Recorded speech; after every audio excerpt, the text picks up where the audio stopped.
Some crimes are so heartbreaking or shocking, they change laws, change society, or even earn the label crime of the century.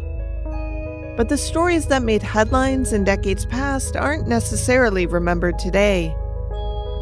I'm Amber Hunt, a journalist and author, and in each episode of this show, I'll examine a case that's maybe lesser known today, but was huge when it happened. This is Crimes of the Centuries.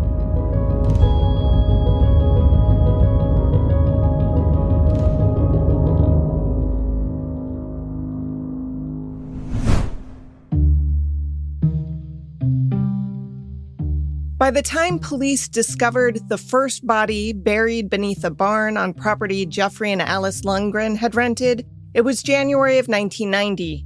Jeffrey, Alice, and their followers were long gone, having moved away more than 6 months earlier.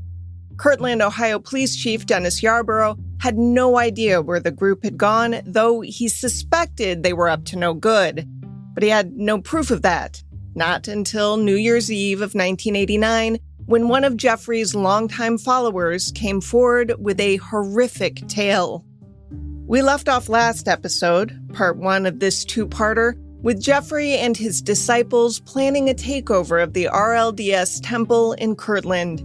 The plan was to kill some 25 supposedly wicked people living within a block radius of the temple, which was awful enough, but the grisliest part of the plot was reserved for the Reverend Dale Luffman, his wife, and 2 children. Jeffrey had a special plan for them. They'd be offered as sacrifices to God. The term was blood atonement. Jeffrey would cut the heads off each of them, the same way Nephi had cut off the head of Laban. Jeffrey and his followers practiced for this scenario for more than a year. Jeffrey told them he was certain of the day and month the attack should take place because God had provided that information in a vision. It was to occur on May 3rd, Jeffrey's birthday. But God had been less specific about the year. Jeffrey said he believed it would be 1988, the day Jeffrey would turn 38 years old, but he would consult with God in the days prior just to make sure. In the meantime, Jeffrey stockpiled weapons and warned his followers that they not only needed to physically prepare for the attack, but also spiritually. See, only the pure would be allowed to commune with Jesus Christ. The impure would burst into flames. Jeffrey implored them to repent their sins. He chastised them when they questioned his teachings. If someone made what he deemed a mistake during his nightly droning scripture classes, they had to endure what he called sessions, periods of beratement that could last until 3 or 4 in the morning. The supposed mistakes his followers would make, by the way, included simply asking questions about Jeffrey's interpretation of chiasmus, the secret way of interpreting passages in the Bible and the Book of Mormon that he claimed to have discovered, though in reality scholars had been discussing them for decades. Jeffrey had become obsessed with his interpretation of chiasmus, a literary device found throughout religious texts where ideas are presented in one order and then repeated in reverse.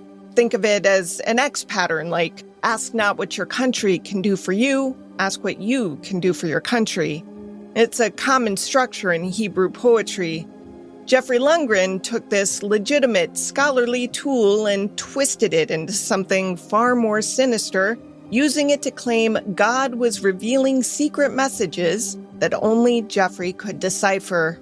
When followers questioned him, Jeffrey would launch into complex explanations about scriptural patterns that made his interpretations sound divinely inspired rather than delusional. As one follower said, quote, "Anyone who believed in the pattern also came to believe in the seer who brought it forth. And since the pattern could not err, they came to believe that the seer could not err either." End quote. In other words, Jeffrey was infallible. And so, when he said the pattern revealed to him that God was ordering his followers to help him slay an entire family, nearly every one of them accepted that as God's command. As Yarborough dug through the mud to recover the family murdered by Jeffrey and his disciples, he saw nothing divine about it. The first body uncovered was an adult man. He hadn't been beheaded. Jeffrey had changed his mind about that, but rather shot while his hands were bound. Next, a woman's body was unearthed. She had not only been shot, but tape had been wound so tightly around her head, she looked like a mummy. One of the bodies had so badly decomposed that her left foot fell off. Yarborough would never forget that sight, a tiny foot falling from the frame of a 36-pound body. The girl had been shot through the top of the head at a downward angle by someone looming over her. The remains were not the Luffmans. Jeffrey had changed his mind about that, too. These remains belonged to a different family altogether, one who had pledged loyalty to the Lundgrens and had trusted Jeffrey would introduce them to Jesus.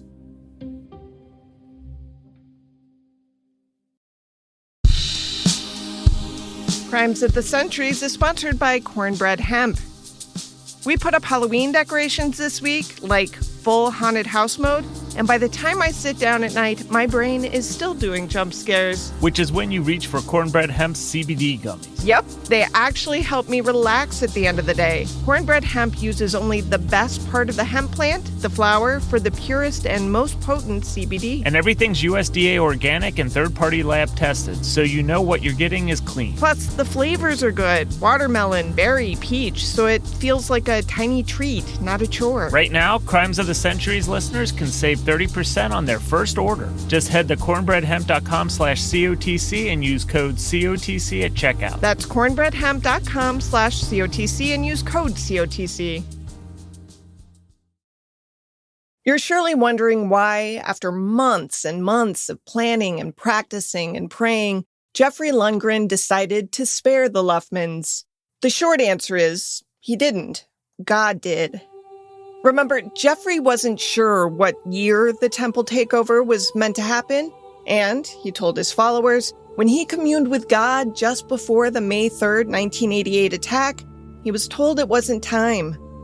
Jeffrey had reached his usual meeting spot on what he said was Ohio's tallest mountain, though it absolutely was not, and God had arrived with a beam of light that shone down through a clear blue sky, and God was angry. He was disappointed in Jeffrey's followers who were still impure, unclean. God told Jeffrey that his followers had more repenting to do. Quote, "Thus saith the Lord, this is not the year for Christ to return to his temple," end quote. With no Christ coming, there was no need to take over the temple and no need to kill the Luffmans.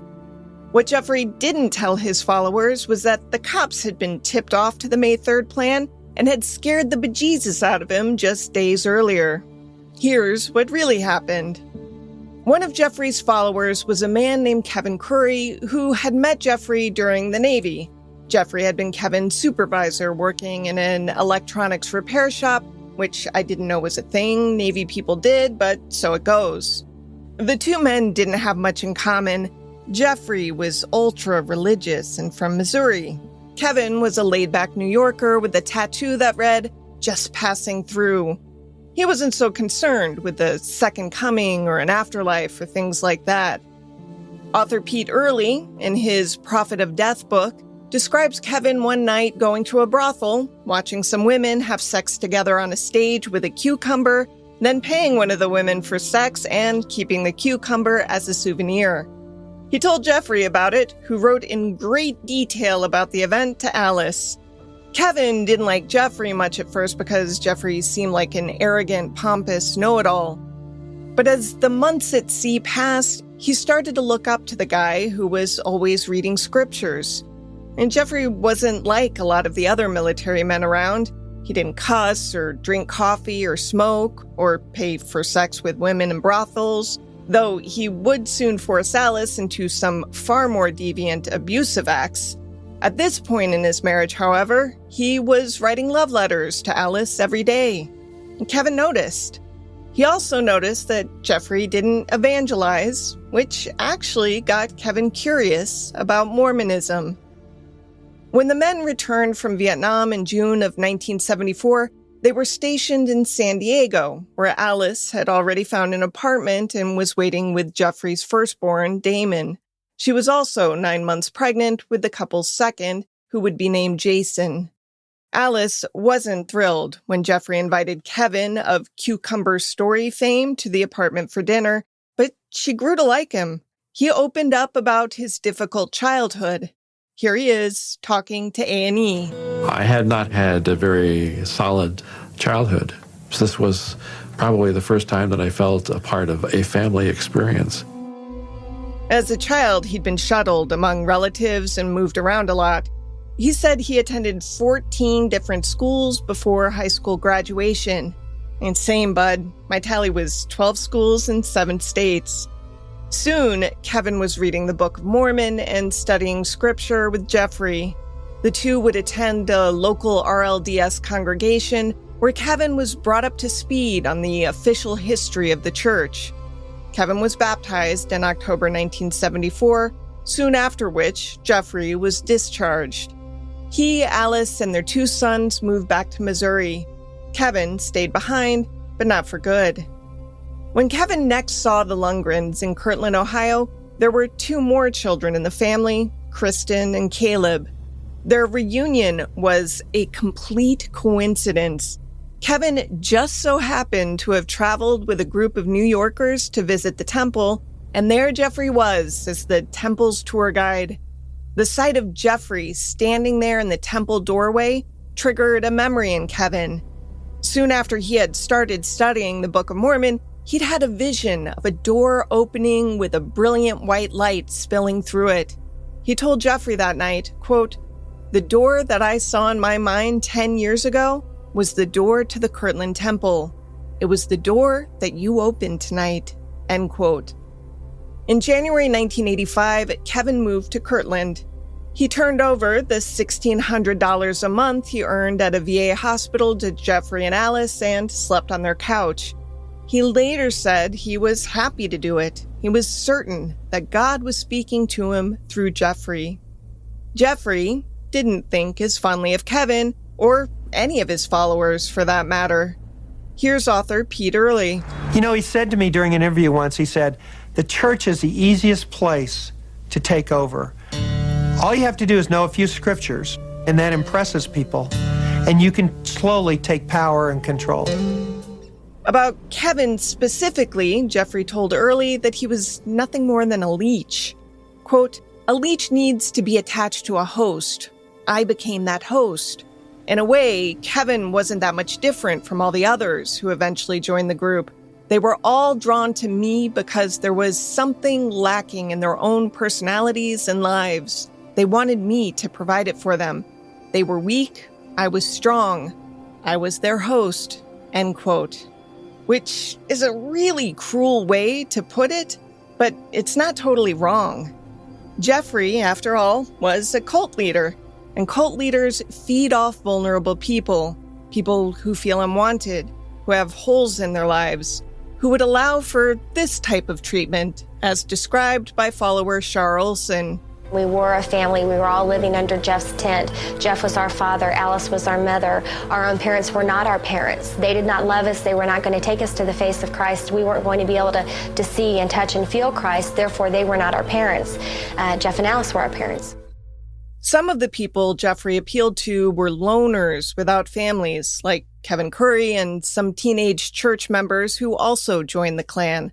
Others had families and yet were drawn to the cult nonetheless. Every member called Jeffrey Dad and Alice Mom. That included Dennis Avery and his wife Cheryl, who had 3 daughters, 15-year-old Trina, 13-year-old Becky, and 6-year-old Karen. They had first met Jeffrey in Independence, where the adults had taken his classes. Early wrote that Cheryl became such a believer, the class began to joke that Jeffrey was her personal guru. Here's how Early described the couple. Quote, "To most, Dennis and Cheryl seemed strange. Dennis was mousy. Cheryl was uncomfortable around strangers. Neither dressed fashionably or was good at small talk. Cheryl didn't participate in many high school activities after school. She didn't date, didn't give a hoot about being popular, end quote. Cheryl hadn't known her father either because her parents divorced when she was still an infant. She had never had a boyfriend before she happened to meet Dennis Avery, a slight, nerdy-looking man, in September 1969. They were married soon after. Their daughters came in 1974, 1976, and 1982. They considered the youngest, Karen, to be a miracle baby because doctors were sure Dennis couldn't father any more children after a bout of urinary and prostate problems. Cheryl and Dennis gelled with Jeffrey and Alice because they, too, were adamantly opposed to women priests. And I want to emphasize here that this seems to have been more of a bugaboo for Cheryl than even for Dennis. Internalized misogyny is definitely a thing. She thought their RLDS was being led completely astray by giving women standing in the church, which is a tad ironic because everyone outside of the Avery family saw Cheryl as the pants wearer of the household. So much so that Jeffrey didn't approve. He didn't see Cheryl submitting to her husband the way he thought was proper.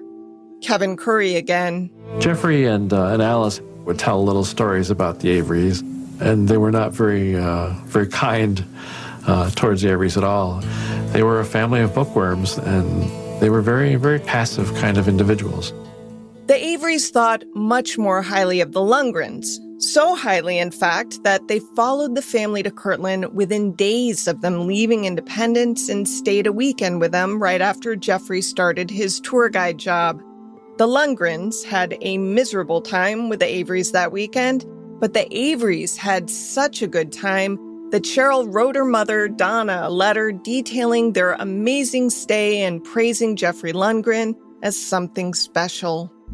It wasn't until Jeffrey learned that Dennis had inherited money from his mother recently that the supposed prophet started being kind to the Averys.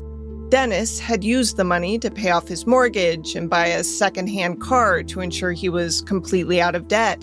Jeffrey found that a ludicrous use of the money and convinced the Averys to move to Kirtland in February 1987. They told their families that they had to go.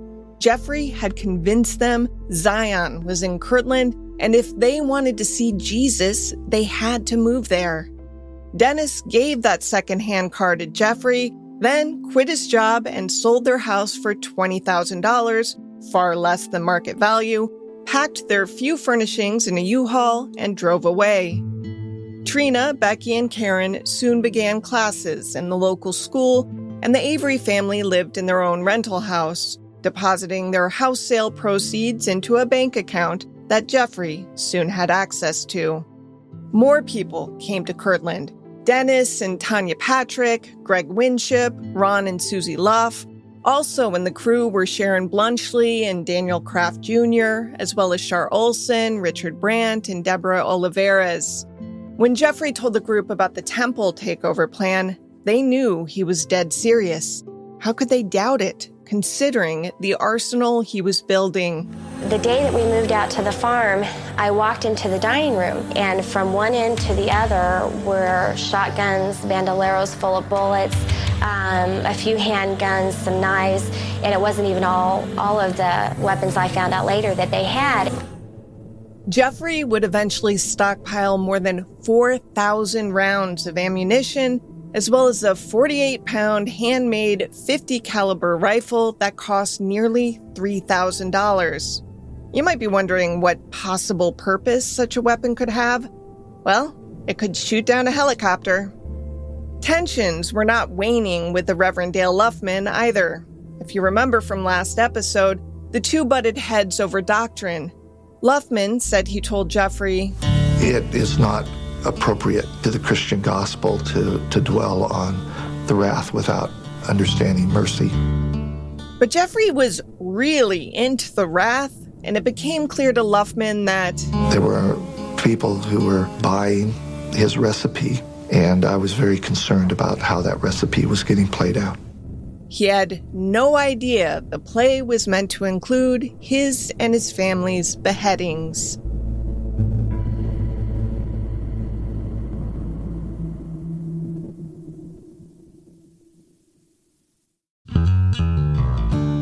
Crimes of the Centuries is sponsored by ButcherBox. When the Halloween decorations go up, that's the signal that the holiday season is basically tomorrow, and I just realized I'm hosting 15 people for Thanksgiving.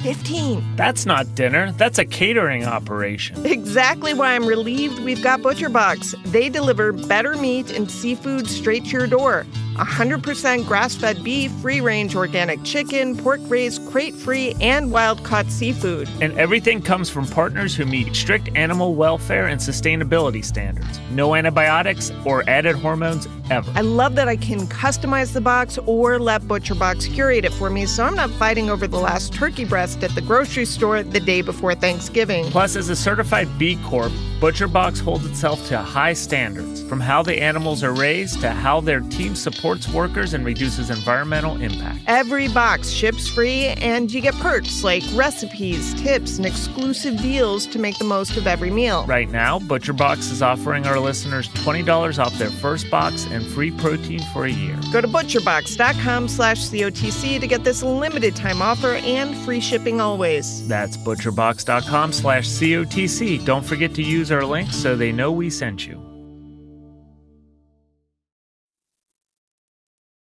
Kevin Curry, the old Navy buddy of Jeffrey Lundgren's, wasn't keen on the temple takeover plan.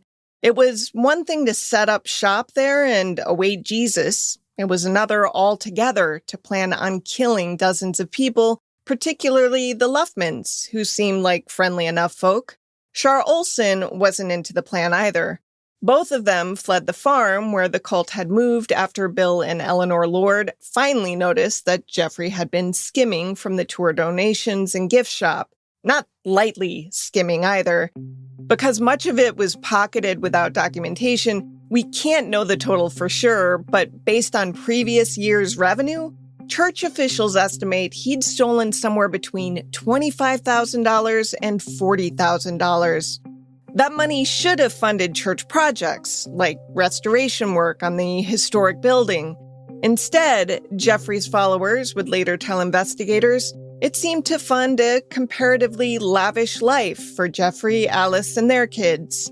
While the others were essentially fed rations and told there was no spare money for simple outings like trips to the movie theater, Jeffrey and Alice would often take their meals alone in their bedroom.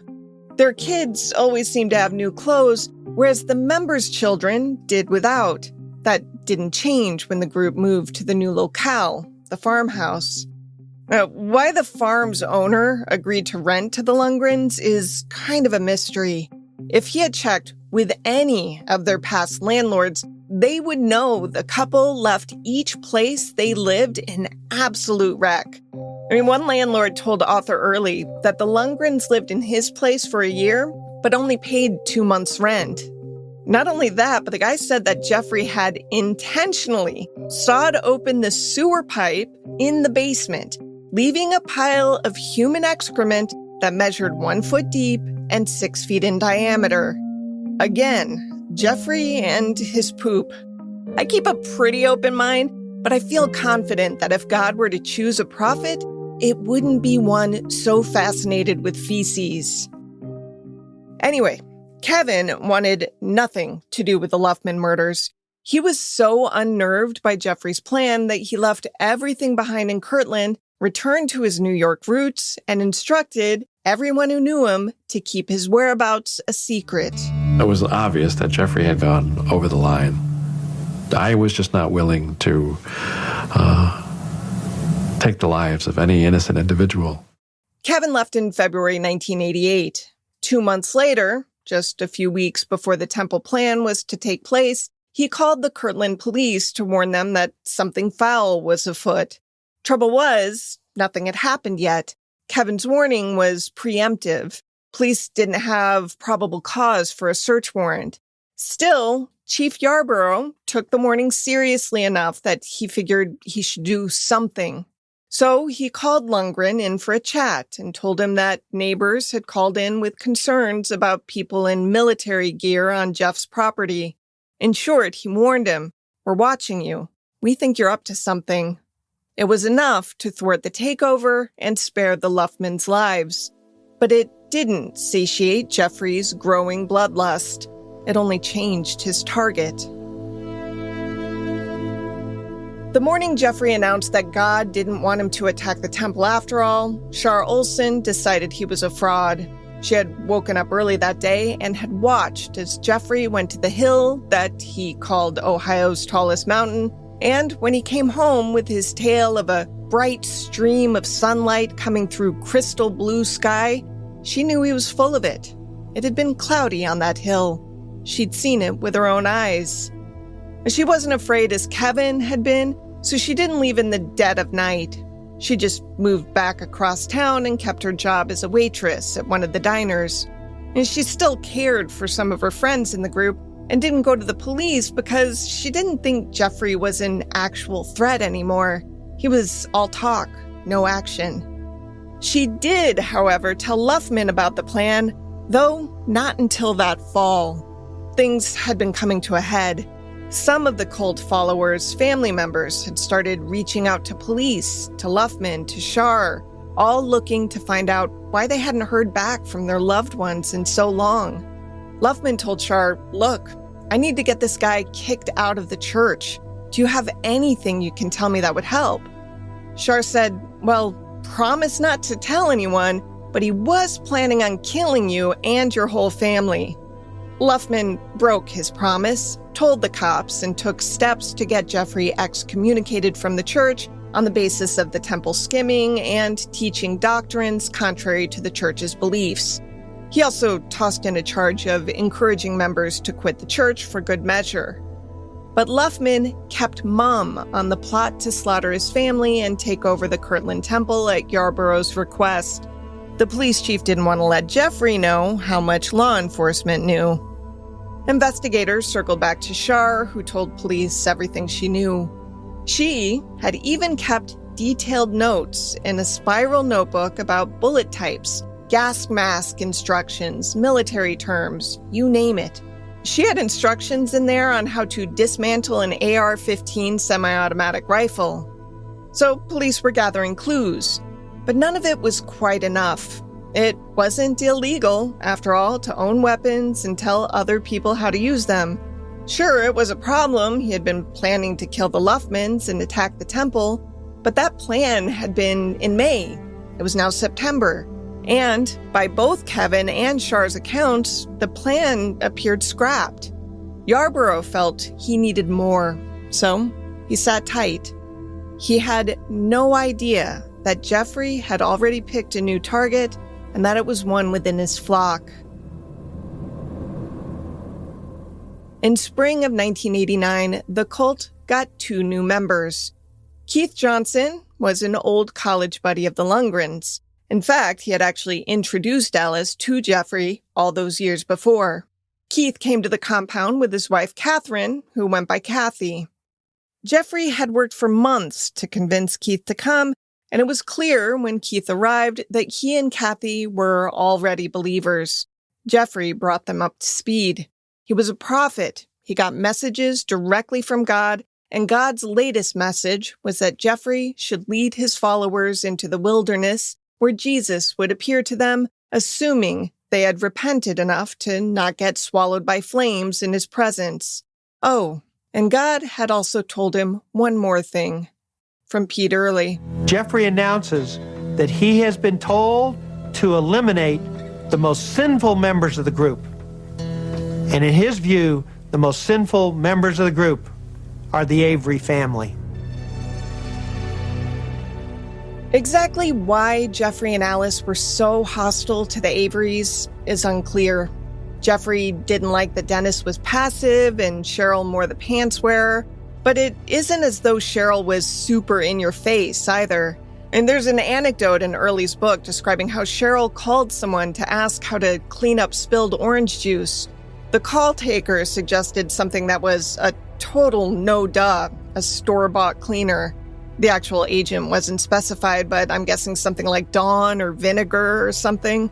Cheryl was like, "Phew, thanks. The kid spilled this 4 days ago, and I just couldn't figure this thing out."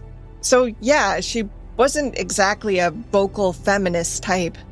Plus, she agreed with Jeffrey on all of his conservative church leanings.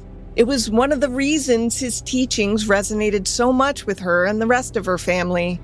So I don't know the why behind the one-sided animosity, but I know what happened as a result of it. A mass murder that would haunt Chief Yarborough for the rest of his life.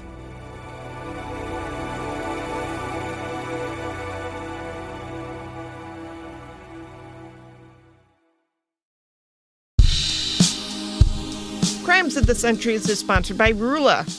Between teaching, writing, podcasting, and now adopting a new baby bird, a biggin, the type who's going to be with us until we die, I've had a lot on my plate lately. I can confirm that to-do list is very terrifying. Yep, and when life starts to pile up like that, therapy can be a huge help. But finding a therapist who actually takes your insurance, that's where it gets tricky. Enter Rula. They make it easy to find affordable, quality mental health care that's covered by insurance. Exactly. Rula partners with over 100 insurance plans, and the average copay is just $15 per session, sometimes even $0, depending on your benefits. And they don't just toss you the first available therapist. Rula matches you with licensed professionals based on your goals, preferences, and background, so you actually find someone who fits. You can even get an appointment as soon as tomorrow. No wait list, no runaround, just real help when you need it. Thousands of people are already using Rula to get affordable, high-quality therapy that's actually covered by insurance. Visit Rula.com/COTC to get started. After you sign up, you'll be asked how you heard about them. Please support our show and let them know we sent you. That's RULA.com/COTC. You deserve mental health care that works with you,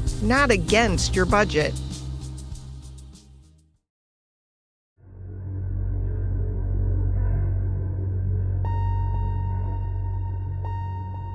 After God spared the Luffman family, Jeffrey Lundgren announced to his followers he'd received a new message from on high. The group was to live in the wilderness. But first, they had to kill the entire Avery family. And possibly some of the other members too, but that was TBD.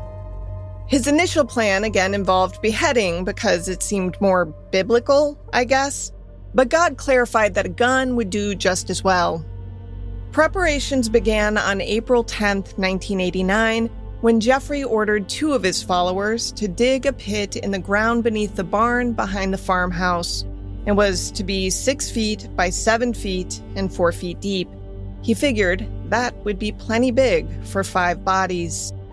The ditch diggers were Ron Luff and Daniel Kraft, who had been living alongside Jeffrey for months, isolated from outside influences and cut off from their families, other than Luff's wife, Susie, who was also in the cult.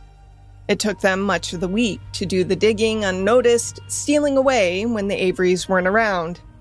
Meanwhile, Jeffrey had the women in the group start packing their belongings for the wilderness trip. Even the Averys packed, though they were the only ones who didn't know that they would not be joining the others on the adventure. Jeffrey had all the members write letters to their closest family members, explaining that they would be away for some time. He figured that would delay the filings of missing persons reports. When Jeffrey asked for Cheryl Avery's letter, she hadn't written one yet. He was insistent on hers especially, so she wrote a letter to her mother saying that Dennis had gotten a job in Wyoming and they needed to move there quickly. This letter would be their last communication with the outside world. On April 17th, Jeffrey and some of the men moved all of the Averys' possessions to his farmhouse, their furniture, their clothes, everything they owned. He told them they were consolidating everyone's belongings for the trip. He even rented them a room at a nearby motel, supposedly so they could have privacy before the big departure. To the Averys, the Lundgrens seemed to be taking care of them, leading them to salvation. 6-year-old Karen even drew a picture for Alice, her second mom.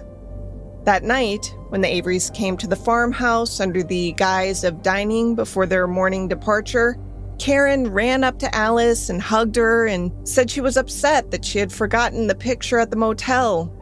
"That's okay, honey," Alice told her. "We'll get it later." Alice would later testify that she had no idea Jeffrey was really planning to kill the Averys. She'd heard him say he would, But she added, I went to him and I said, are you really saying that you're going to kill people? And he said, no, this is just a test of faith. I'm not going to do anything. Don't worry about it. Yet every other member of the cult would later say that Alice not only knew, but she facilitated. Anyhow, the family-style dinner was meant to be a last supper for the Averys. Some of the members were too upset to eat, but somehow the Averys never got suspicious. Debbie Olivares had cooked, at Jeffrey's direction, roast beef, mashed potatoes with gravy, corn, and a salad with bread. At one point, as they ate, Dennis noticed Karen had skipped the corn, so he told her to eat some. Her refusal steeled Jeffrey's resolve, serving as proof that the 6-year-old was, as he would later tell author Early, a, quote, rebellious and wicked child, end quote. After dinner, Alice took her kids away from the farm. Jeffrey headed back to the barn. Dennis Avery was the first to be summoned. Ron Luff told him that Jeffrey wanted him to come show which belongings of his and Cheryl's they wanted to take into the wilderness. Ron had a 50,000-volt stun gun hidden in his pocket. Why he chose to use it as Dennis walked willingly toward the barn is a mystery, but he did. And instead of it knocking Dennis out cold like Ron had envisioned, it just pissed Dennis off. "What are you doing?" he screamed as he was zapped. Another zap. "God damn it, this isn't necessary." Yet he kept walking toward the barn. I think this speaks volumes to the treatment Jeffrey Lundgren had unleashed on his followers. Even being zapped with a stun gun wasn't red flaggy enough to give them pause. Inside the barn, followers Greg, Richard, Danny, and Damon, that last one is the Lundgren's eldest child, remember, duct taped Dennis's hands, feet, and mouth. They carried him into the barn's back room and lowered him into the muddy pit they'd spent days digging for his and his family's corpses. Jeffrey later said that Dennis's eyes were intentionally not covered because he wanted him to know, quote, who was sending him before God for his wickedness, end quote. Outside the barn, Greg revved a chainsaw to mask the sounds of gunfire. After 2 shots pierced Dennis's heart, Jeffrey ordered his followers to look at the body. Damon began to cry. He later said, quote, "I couldn't believe it. I'd never seen anything like that before. It was my own father that had just did that," end quote.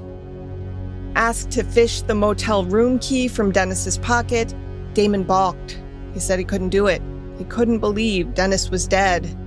The reality of what was happening came crashing down around him. Cheryl was summoned next.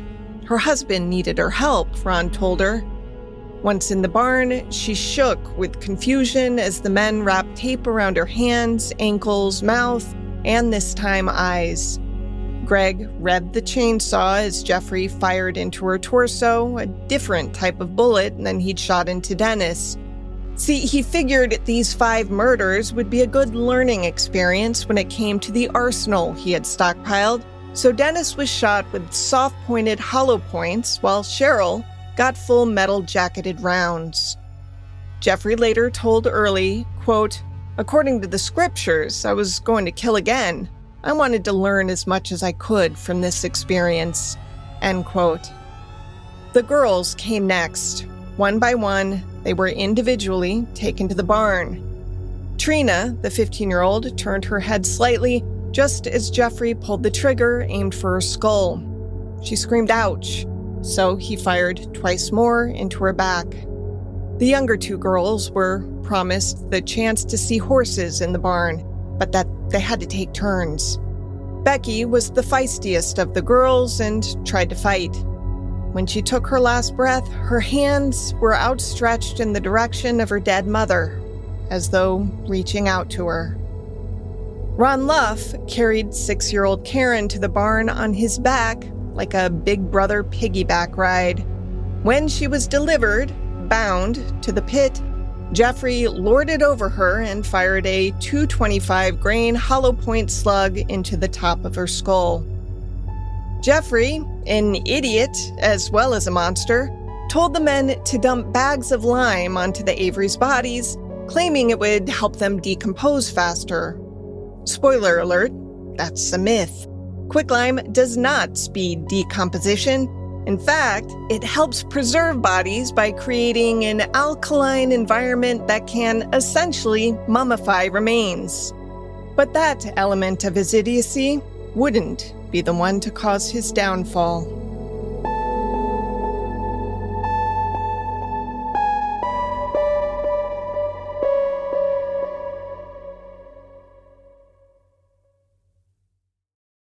The morning after Jeffrey Lundgren and his followers executed the 5 members of the Avery family, Police Chief Dennis Yarborough came knocking. Literally, he came to the door of the farmhouse. He'd long been in contact about Lundgren with FBI Special Agent Robert Alvord. The 2 lawmen were certain the cult was up to no good, but they hadn't been able to dig up anything concrete to do much about it. After Shar Olson and Kevin Curry had called in tips, they'd managed to convince the feds to investigate Lundgren as a possible domestic terrorist, which gave them room to wiretap some of Shar's phone calls with members of the group she was still friendly with. But the members were smart enough not to say much on the phone. Jeffrey was, rightly, paranoid that their calls were being monitored. They asked their superiors about getting a search warrant for Jeffrey's farm, but were denied. Undeterred, they arrived to the farm without a warrant, but with a mighty show of force. Some 16 members of the FBI and all 6 officers from the Kirtland police force would arrive together and basically just hope that Jeffrey would assume they had a search warrant and not ask to see it. And it worked. Officers were allowed to walk the property and look inside the farmhouse, but no one had ever even heard of the Averys except in passing as a family that maybe, possibly, could be among Jeffrey's followers. They didn't know there had been talk of killing them. They didn't know that something sinister had happened in the barn not 12 hours earlier. When they went into the barn, they saw the back room strewn with garbage and dirt, but there was nothing that screamed makeshift graveyard to prompt them to dig. They left. Soon after, so did Jeffrey and his followers. They hightailed it for the quote-unquote wilderness, setting up camp in a state park in West Virginia. Jeffrey's hubris only grew. He had tasted blood, as it were, and felt more powerful than ever. He routinely dressed down his remaining followers, warning Dennis Patrick and Richard Brand that he'd almost killed them too that night. But lucky for them, their wives had been obedient to Alice, and that saved their hides. The Averys' deaths were traumatic for everyone. Those who participated certainly don't deserve sympathy, but they all had trouble grappling with what they had done. It was one thing to read about violence in the Bible and imagine carrying something similar out in real life. It was another to lead someone to their doom, tie them up, reassure them when they panicked, to watch bullets tear through their flesh and rip open their skulls. I don't like getting graphic with all of this, but I think it's important to understand what Jeffrey's followers were seeing every time they closed their eyes. None would later say that they had truly felt like they'd done the right thing. In fact, Tanya Patrick said, quote, "I kept thinking about Karen. The last time I'd seen her, Jeffrey had been holding her on his lap. He had been playing with her. And now he had just killed her." End quote. At the same time, Jeffrey was loosey-goosey with threatening to kill the others when they displeased him. They could wrap their heads around Jeffrey announcing that the Averys, the most fringe members of the cult, who lived apart and were rarely invited to group outings, were evil, but they felt like they knew the others weren't. And these were people who had quit their jobs and cashed out their retirements and handed over all their earthly possessions to Jeffrey. They not only believed in him, but at this point, they had participated in murder for him. Oh, and remember, the whole point of those murders was to see Jesus Christ, who didn't seem to be showing up in West Virginia. Author Pete Early. They felt deceived. They felt betrayed. They felt humiliated. Most of all, they felt terrified. If Jeffrey was a fraud, if what he taught wasn't real, they had helped murder 5 innocent people, including 3 children. And they had to live with that. That was already starting to splinter the group. Then Jeffrey took a liking to Tanya Patrick, as in Dennis Patrick's wife. He pored through scripture and, wouldn't you know it, he found something that he said proved God approved of polygamy. So he took Tanya as his second wife. Neither Dennis nor Alice was too happy with this arrangement. To their relief, Jeffrey soon lost interest after he and Tanya had sex. Then, Jeffrey got another message from God. It turns out that God hadn't shown up yet because he was displeased with the men in the group, and he ordered Jeffrey to kill every one of them, unless their women stepped in to save them. See, this was called intercession. Jeffrey said that back in the days of Moses, when a man displeased his Lord and Master, the wife could intercede. That is, beg the Lord to spare her husband and family. So you might be thinking, oh, I get it. Jeffrey wanted all the women in his group to beg him to spare their husbands? No, that would be too easy. He wanted the women to choreograph, rehearse, and perform separate hour-long strip teases before him, during each of which he would masturbate, discreetly beneath the sheet, of course, because what was he, a pervert? And if he successfully climaxed, he would spare the women's partners. These performances spanned a few days. None of the men were killed, but they did start to feel pretty emasculated and bitter. One wife's striptease had particularly pleased Jeffrey, and over his wife Alice's quite vocal objections, he took Kathy Johnson as his second wife. Never mind that she was married to Keith Johnson, and let's just pretend that whole Tanya Patrick thing never happened. Jeffrey sure did. The group lived months like this, but it was not a pleasant existence. Not only were they living out a ridiculous soap opera, but they were living it out in utter terror that Jeffrey might at any point put a bullet in someone else's brain. Plus, winter was coming, and it was going to be hella cold in the wilderness. In December, Jeffrey took Alice back to her parents' house, where he pretended he wasn't continuing to sleep with Kathy, but he was. Keith Johnson, meanwhile, was crushed by his wife willingly becoming Jeffrey's second wife. She not only left Keith, but also their children to live as a mistress stashed away in a dilapidated motel room. Keith decided he wasn't feeling super loyal to Jeffrey anymore.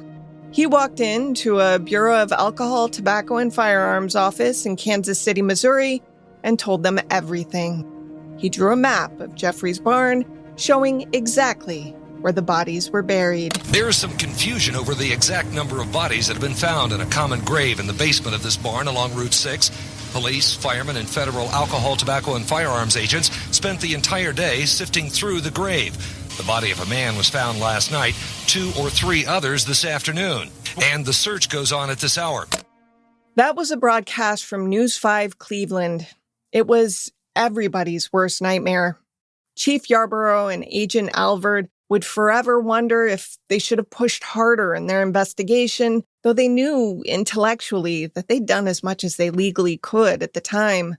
When Yarborough, still Kirtland's police chief, died of a heart attack during a jog in 1998 at age 53, colleagues would say the stress of the case had contributed. The Reverend Dale Luffman would forever know how close he and his own family came to death, and would second-guess his own actions as well. Could he have done more to reach Jeffrey's followers? He'd barely crossed paths with the Averys. Maybe if he'd tried harder. Jeffrey, Damon, and Alice Lundgren were quickly arrested.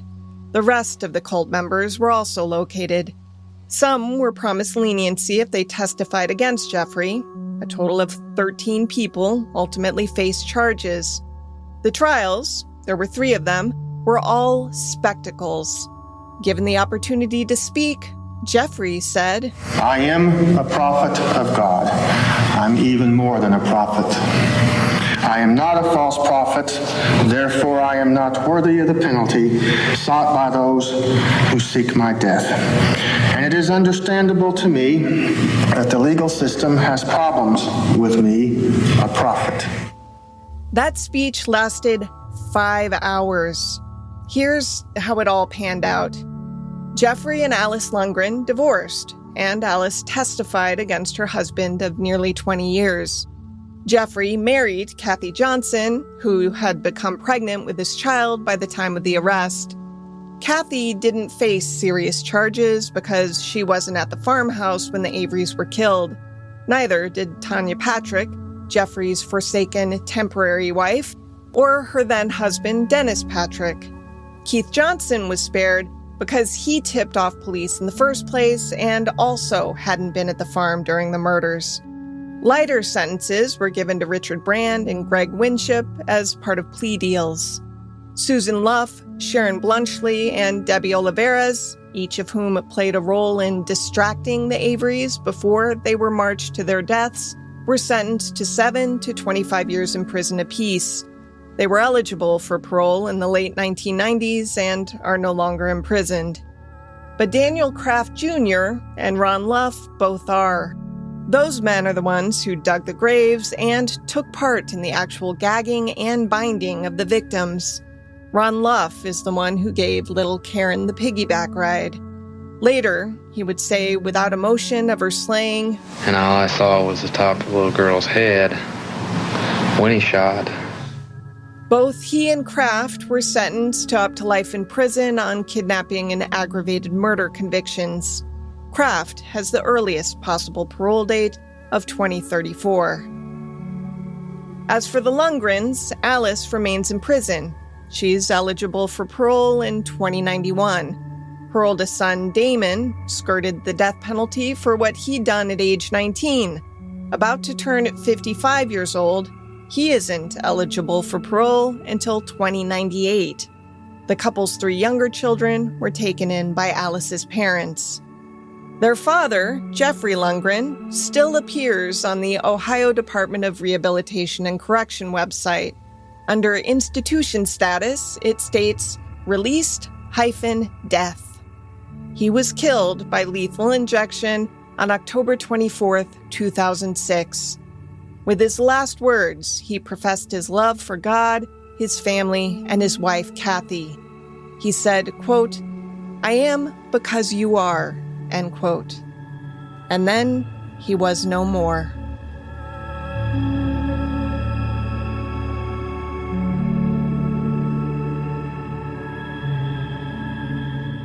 To research this case, I read Pete Early's 1991 book, Prophet of Death, The Mormon Blood Atonement Killings and Contemporary News Reports. Early's book was written before Lundgren's execution in 2006, so I supplemented with contemporary news reports and retrospectives to round out my research.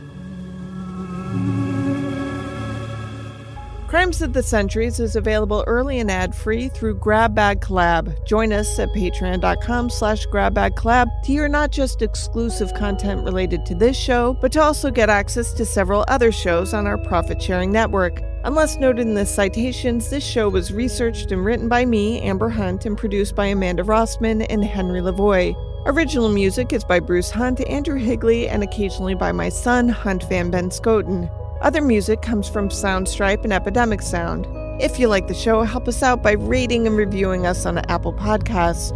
For more information or to recommend a case, go to centuriespod.com.